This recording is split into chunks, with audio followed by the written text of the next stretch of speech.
everybody, welcome back. If you were stopping by yesterday to watch my week 3 check-in video, if you're stopping by new here today, hi there, my name is JoJo and this is JoJo Budgets. Thank you so much for stopping by. I hope you guys have been having a wonderful week, and I hope that you're going to be having a fantastic weekend moving into Halloween, however you will be celebrating it. Being in the spirit of the season, it's just wonderful. It's nice to have some fun and celebrations going on, even if they're not what we're used to. So today's video, what I'm going to be doing is my paycheck budget forecast for paycheck number 1. We're expected to get paid on this Thursday and Friday is when our 2 paychecks are going to be direct deposited, or next Thursday and Friday. And I'm going to be forecasting that money so that I know where it's going before money starts flowing in and out of the account.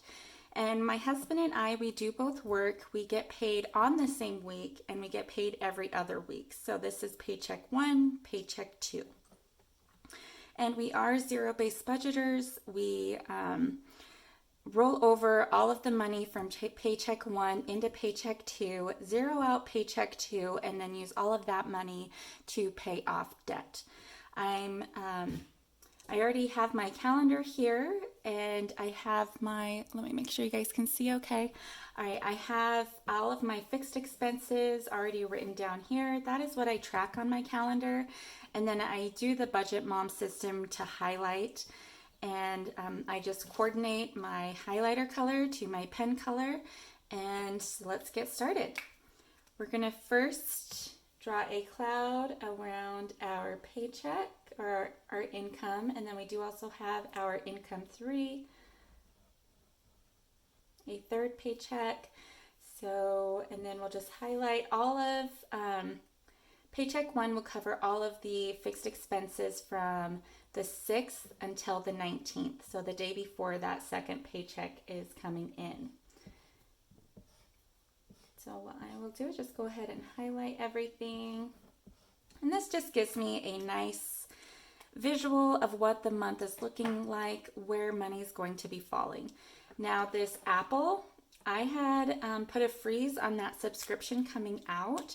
So I am not going to include that in my paycheck budget sheet under the fixed expenses table, because if one subscription has already come and passed and they told us that it was canceled. So we're happy to see that. And this one, we're hoping that is also going to be the case. We had 2 subscriptions that we've been trying to cancel over the last few months, and it seems like it's finally gone. Okay, so the calendar view is highlighted and the income has its clouds. Now what I'll do is get you guys switched over to my paycheck budget sheet, and we'll start plugging in the numbers. All right, here we are at my paycheck budget sheet. These are sheets that I put together myself just to fit my budgeting style, and I pretty much have all of these tables addresses income, fixed, variable expenses, sinking fund transactions. There's also debt. It's just all in one, and then this cash flow equation here. So it just gives me one snapshot view, and I do have these available on my Etsy shop. I'll leave a link in the description box below if you want to check it out. So this is for paycheck number 1, and the dates that it's covering, as we mentioned, was from November 6th until November 19th. This is just crazy where the time is going. Okay, so income 1, I expect it to be deposited on the 5th, and expect it to be $2,870. Income 2 should come in on the 6th, and I expect it to be $1,000. Income 3 should come in on the 18th, and it should be $915. So now what we will do is, oh, and I'm not expecting any rollover or extra because of this paycheck 1 is the one that gets rolled over into paycheck number 2. But I have this extra. We'll just leave the door open for the universe. I would welcome extra money, but I'm not going to budget anything for it. Now what we'll do is add this all up. So we have $28.70, or I guess I could say $38.70 plus $9.15. Okay, so we're expecting $4,785 for income number, or for paycheck number 1. And then I've already plugged in over here on the fixed expenses all of these highlighted over here. And when you add these all together, that comes to $1,109. Oh, whoops, and $1.90. There we go. We squeezed it in. I don't have my whiteout with me right now, so we're just making it work. Okay, and then over here is our variable expenses. I am married. We own a home. We have pets. We have 3 kids. And so that is what makes up all of our variable expenses. For groceries, I budget $400 to last us 2 weeks because each paycheck needs to cover 2 weeks worth of variable expenses. And then eating out and entertainment, I budget $100. Household and pets gets $125. Gas, we both work and we have quite a commute, so I budget $150.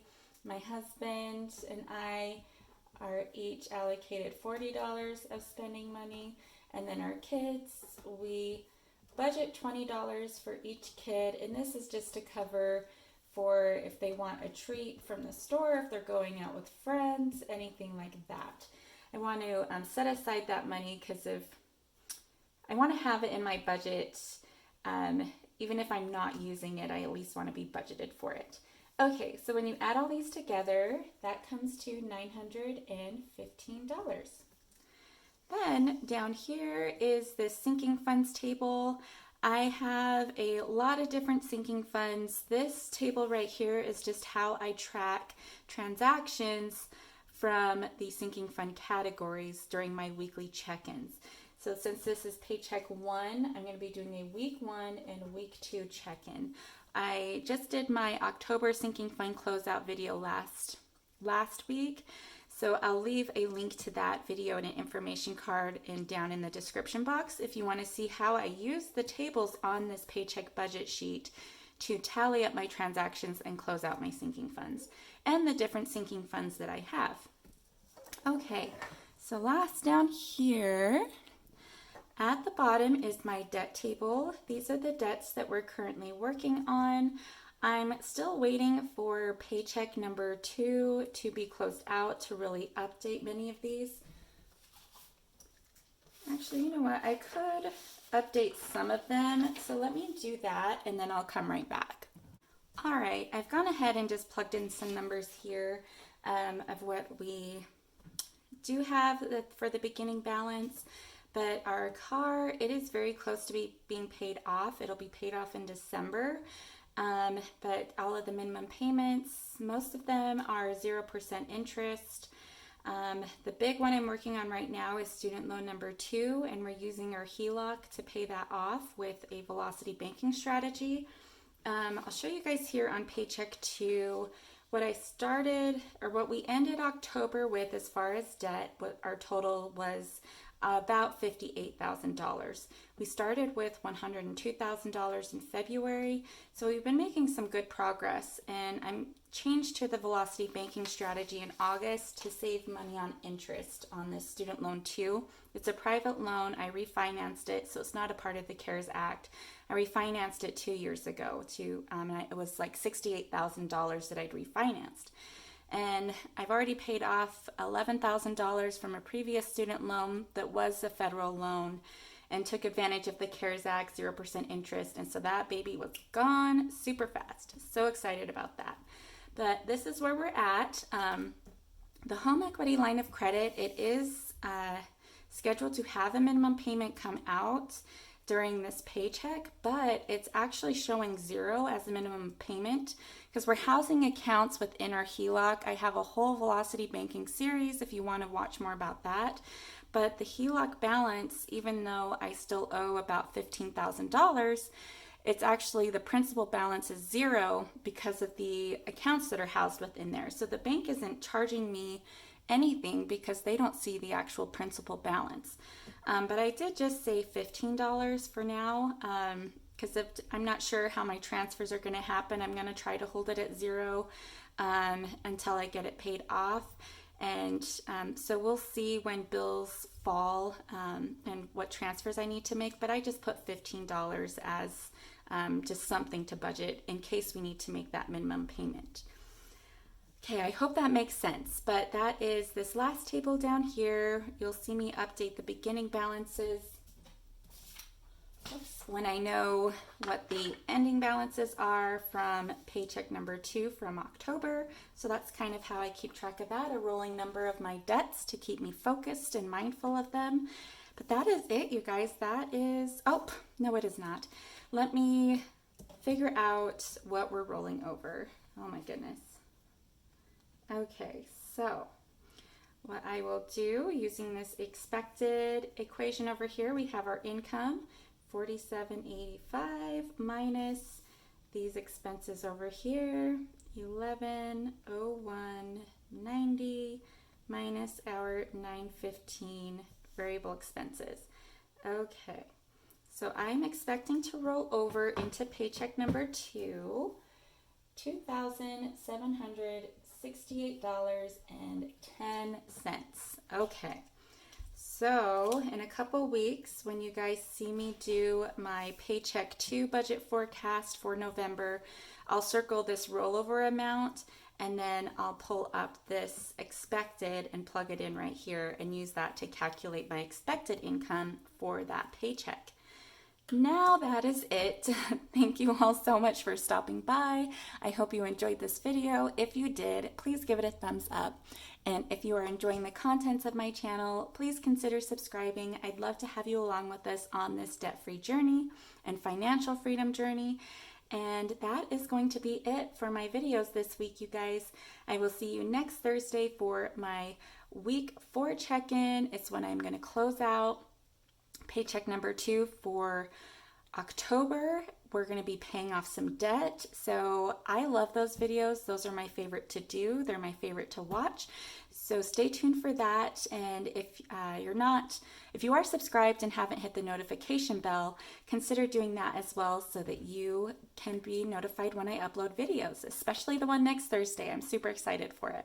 All right, you guys, thank you so much for stopping by, and I'll see you next Thursday. Bye, and happy Halloween.